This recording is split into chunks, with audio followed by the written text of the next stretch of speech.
What's up, y'all? I'm DreamDoll Bri, father, and I just want to say rest in peace to my baby girl. And to her cousins that was driving, I told y'all don't be riding with her. She don't need to be riding with y'all. Y'all just doing too much. And who's that fourth person? Talking about a hairstylist. Why am I hearing shit last? I don't know what to do. Send y'all prayers, y'all. Cause I'm ready to ride them. When I figure out who did it, they say they got somebody, but I don't believe that's the person. I don't believe that's the person. But if it is, I'm going to jail myself. I'm going to jail myself. I'm gonna figure out something. I'm gonna get real close. Are you serious? Shit all over the news, world news, top news, national news, TMZ, CNN, ABC News, Fox News, CBS News, all over Instagram, all over YouTube, all over TikTok. What the fuck? I don't like none of this shit. Look, I'm gonna get my get back. Get my get back. I'm finna bring my brothers, her uncles, all that. Nigga, we on it. Fuck. I'm gonna report back. When I find them, I'm gonna go live while I'm nigga, cause I ain't got nothing else to live for. Fuck. My child's supposed to bury me. I ain't supposed to bury them. I'll pray for me, cause I'm on demon time now. I'm on demon time. I was trying to be a saint. But that right there, nah, it ain't going like that. Fuck that jail. I don't want them to go to jail. Leave their ass on the street so I can get them.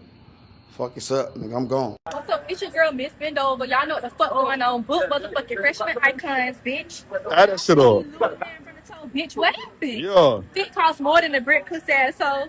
Fit costs more than your baby rich, bitch. Ooh. Like, There's a car that shouldn't exist anymore. A white BMW, maybe dark pink under certain light, that pulled up next to a Lamborghini on a quiet street and disappeared. Weeks later, it still hasn't turned up. No plate, no name, no arrest. And that's the part of this case that should honestly unsettle you the most. If you're new here, go ahead and hit subscribe and tap that bell, because we're going deep on this case today, angles we haven't covered yet, and you don't want to miss where this goes. This is Crime Files. Here's what I want to focus on today. Not the shooting itself. We've covered that. Not who Brianna and AJ were. We've covered that too. Today I want to walk you through the actual investigation, piece by piece, the way detectives have had to walk through it. Because when you lay out like that, you start to see just how many open threads this case really has, and how much still doesn't add up. Let's start with the one thing everybody agrees on. This wasn't random. Miramar's police chief said it directly. Whoever pulled up next to that Lamborghini wanted that car specifically. Not the block, not the neighborhood. That car. I'll tell you, this is no way to wake up on a Sunday morning. It's a chaotic scene. Hearing multiple shots in the middle of the night or in the wee hours of the morning is always disturbing. At this point, we don't believe that there is a bigger picture with regard to the neighborhood being in danger, but certainly they targeted this particular car for some reason, and we're trying to figure out why. And when you sit with that statement for a second, it raises an obvious question. If it was targeted, then somebody, somewhere, made a decision earlier that night, which means the answer isn't hiding in the shooting itself. It's hiding somewhere earlier in the timeline. So, let's walk that timeline the way investigators have had to. The group's night didn't start and end in one place. It moved. A mansion party at an Airbnb first, then a nightclub, then not one but two separate gas station stops. For different locations, for different sets of people who could have crossed paths with them, for different windows where something could have gone wrong. That's not a simple night out. That's a night with a lot of moving parts. And somewhere inside all that movement is the answer detectives are still chasing. Here's where it gets specific. At one of those gas stations, a fight broke out. We know that much. Family members confirmed it, and there's reportedly footage of it circulating. What we don't know, and what investigators haven't confirmed publicly, is who that fight was with. Strangers. Someone they knew. Someone connected to the people in the white BMW. Nobody said. And that unanswered question is exactly why this case feels unfinished. Because on paper, you've got a physical altercation about an hour before a targeted shooting on the same group of people. That is not a small coincidence to just brush aside, but it's also not confirmed.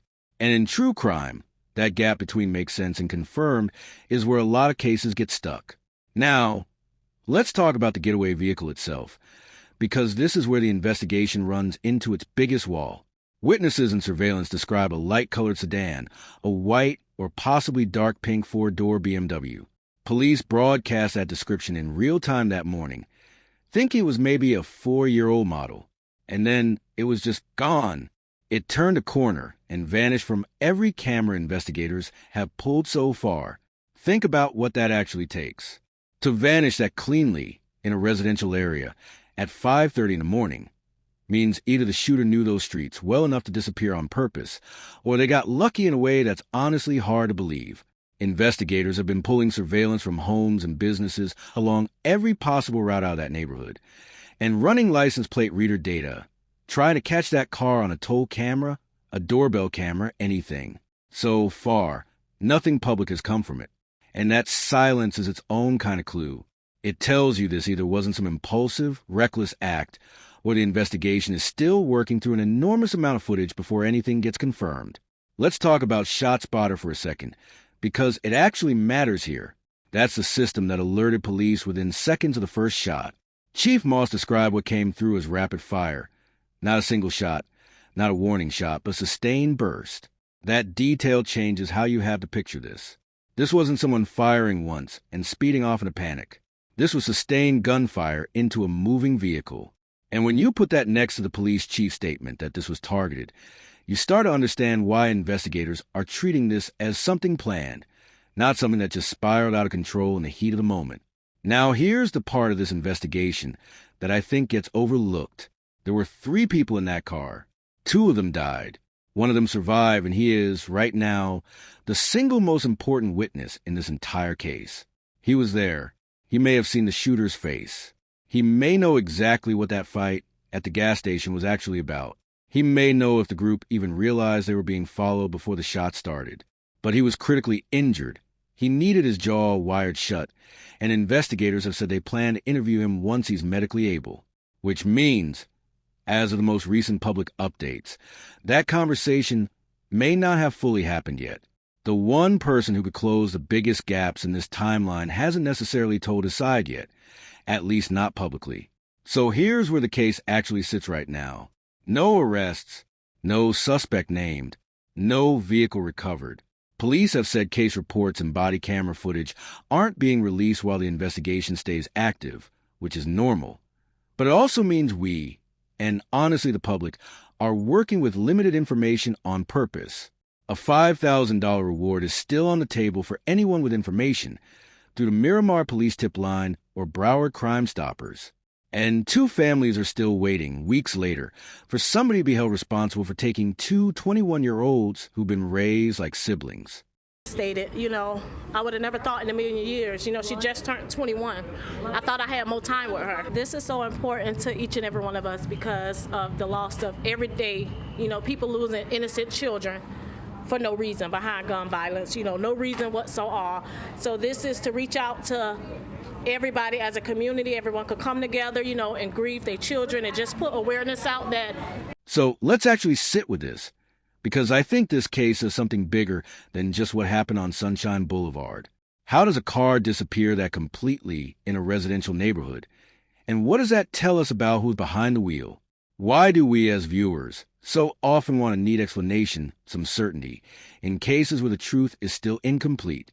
And when a witness is the only person alive who saw it happen, how much weight does his silence carry? Whether it's because he can't speak yet or because he's simply not ready to. I want to hear your take on this one. Do you think that gas station fight is the real key here? Or do you think the answer is somewhere else entirely? Somewhere we haven't even talked about yet? Drop your theory below. I read every single one of them.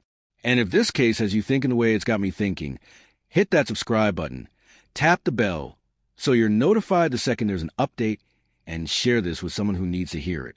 2 families are still waiting for answers. Somebody out there knows what really happened that morning. Until next time, this has been Crime Files.